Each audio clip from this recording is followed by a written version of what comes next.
أنارت نفسي بنور من فؤادي حينما رددت يا رب العباد وانتشت روحي وصار الدمع يجري.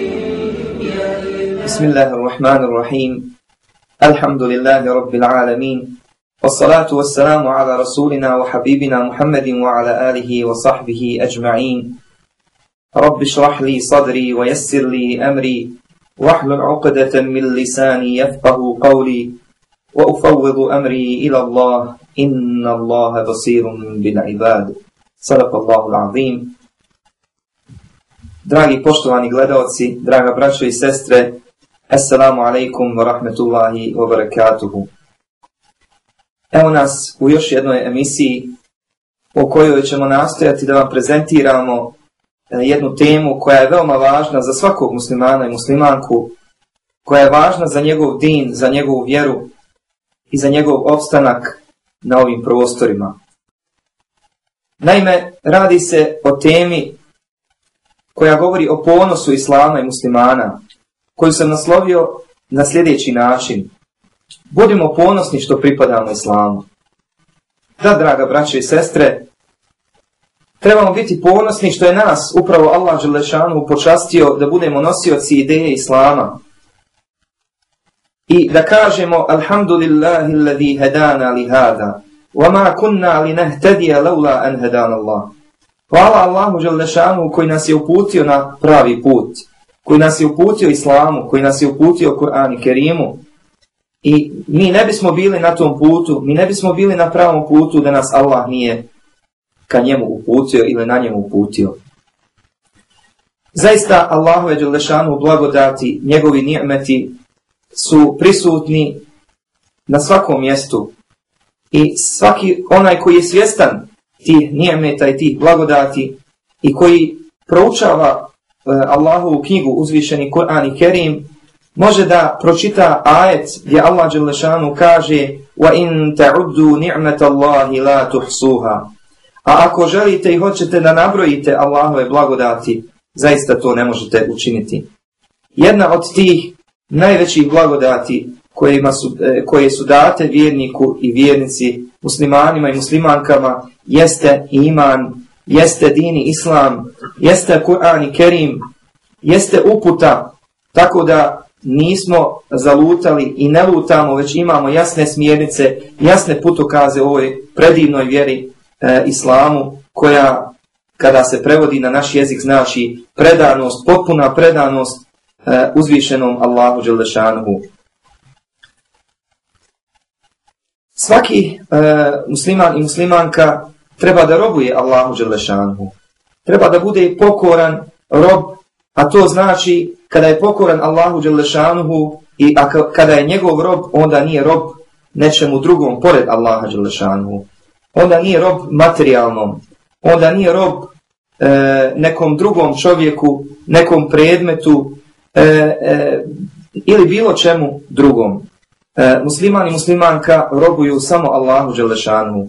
I Allah dželešanuhu to naglašava u suri Al-Bajina kada kaže وَمَا أُمِرُوا إِلَّا لِيَعْبُدُ اللَّهَ مُخْلِصِينَ لَهُ الدِّينَ. A nije im bilo naređeno osim samo da budu, da robuju, da ibadet čine Allahu dželešanuhu iskreno mu ispovjedajući vjeru. To je osnovno i to je ono što je suština. Također Allah dželešanuhu kaže kuntum khayra ummatin ukhrijat lin-nas ta'muruna bil ma'ruf wa tanhauna 'anil munkar wa tu'minuna billah.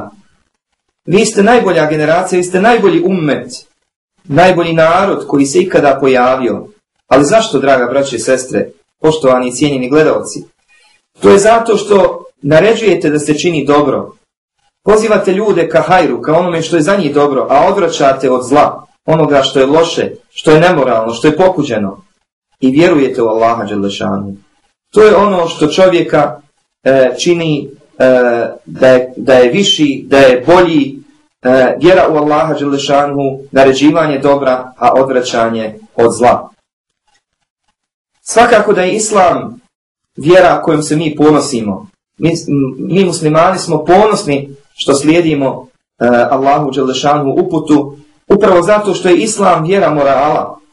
Islam odgaja čovjeka da bude moralan, krepostan, da bude pošten, da bude strpljiv, da bude hrabar. Kada govori, da govori samo istinu, da ne obmanjuje ljude, da ih ne vara, da ne vara na vagi kada mjeri. Zato je Allah dželešanu kaže وَإِذَا قُلْتُمْ فَعْدِلُوا وَلَوْ كَانَ ذَا قُرْبًا. A kada govorite i kada pričate nešto, onda govorite samo istinu i budite pravedni, pa makar se radilo o najbližoj rodbini. Također Allah dželešanu kada govori o neprijateljima i odnosu prema neprijatelju, traži da se bude pravedno. وَلَا يَجْرِمَنَّكُمْ شَنَآنُ قَوْمٍ عَلَىٰ أَلَّا تَعْدِلُوا اِعْدِلُوا هُوَ أَقْرَبُ لِلتَّقْوَى. Neka vas neprijateljstvo koje gajite prema određenoj skupini ljudi ne navede da budete nepravedni. Pravedni budite, to je bliže bogobojaznosti. Dragi braće i sestre, ako je takav odnos prema neprijateljima, onim koji se bore protiv islama i muslimana, oni koji u svojim srcima gaje neprijateljstvo prema ovoj vjeri koja je u stvari ponuđena svim ljudima, kakav bi onda tek trebao da bude odnos prema muslimanima? Ako smo dužni da budemo pravedni prema neprijateljima, kakav je onda odnos prema komšijama, prema muslimanima, prema nemuslimanima, sljedbenicima knjige i svima drugima? Allah dželešanu jasno naglašava kakav naš odnos mora biti u tom pogledu. Pa kaže: La yanhaakum Allahu 'anil ladhina lam yuqatilukum fid din wa lam yukhrijukum min diyarikum an tabarruhum wa tuqsitu ilayhim. Inna Allaha yuhibbul muqsitin. Allah vam ne brani da budete pravedni i da poštujete, da se lijepo odnosite i ophodite prema onima koji se nisu borili protiv vas, koji nisu činili nasilje, koji vas nisu ubijali i prognali iz vaših zavičaja. Budite pravedni, jer Allah voli one koji su pravedni. Međutim, odmah nakon tog ajeta Allah šanu kaže: Innama yanhaakum Allahu 'anil ladhina qataluukum fid dini wa akhrajuukum min diyarikum wa zaharu 'ala ikhrajikum an tawallawhum wa man yatawallahum fa ulaika humuz zalimun. Međutim, Allah dželle šanu vam brani da prijateljujete, da dobro činite onima koji su počinili genocid, koji su zlikovci, koji su vas ubijali i borili se protiv vas i koji su vas protjerali iz vaših zavičaja. Allah ne dozvoljava znači da se sa njima prijateljuje, a onaj koji ih uzme za prijatelje zaista čini nasilje. Takvi su nasilnici. Znači, Islam traži pravedan, moralan odnos prema svim ljudima. Ako čine dobro muslimanima i ako se lijepo ophode muslimanima, je naređeno da i oni budu pravedni, da se lijepo ophode i da čine dobročinstvo prema svakom čovjeku. Islam je naredio da se dobročinstvo čini i prema životinjama, prema neprijatelju, kao što smo vidjeli. Stoga nije ni čudo da je Islam zaista sveobuhvatni životni program, da je Islam jedan sistem moralnih načela gdje svaki čovjek zna tačno šta treba raditi, kako se ponašati u raznim prilikama i u raznim situacijama. Islam je, pored toga što je vjera morala koji zabranjuje nemoral, kada kaže وَلَا تَقْرَبُ zina innehu kane fahiše osa esabila, i nemojte se ni približavati nemoralu, bludu, vanbračnim odnosima i svemu onome što je nemoral, jer zaista je to ružan put. Innehu kane fahiše, to je zaista fahiše, to je nemoralno, to je ružno, odvratno. Vidite, Allah dželle šanu zabranjuje i da se čovjek približi, a kamoli da počini ono što je nemoral, što je blud, što je zinaluk. Također Islam zabranjuje i krađu, zabranjuje prevaru i obmanu i sve druge vidove nemoralnih dijela i nedjela.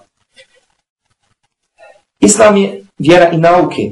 Islam poziva ljude da se bave naukom, jer je nauka također sredstvo i metoda kako doći do upute, kako doći do saznanja.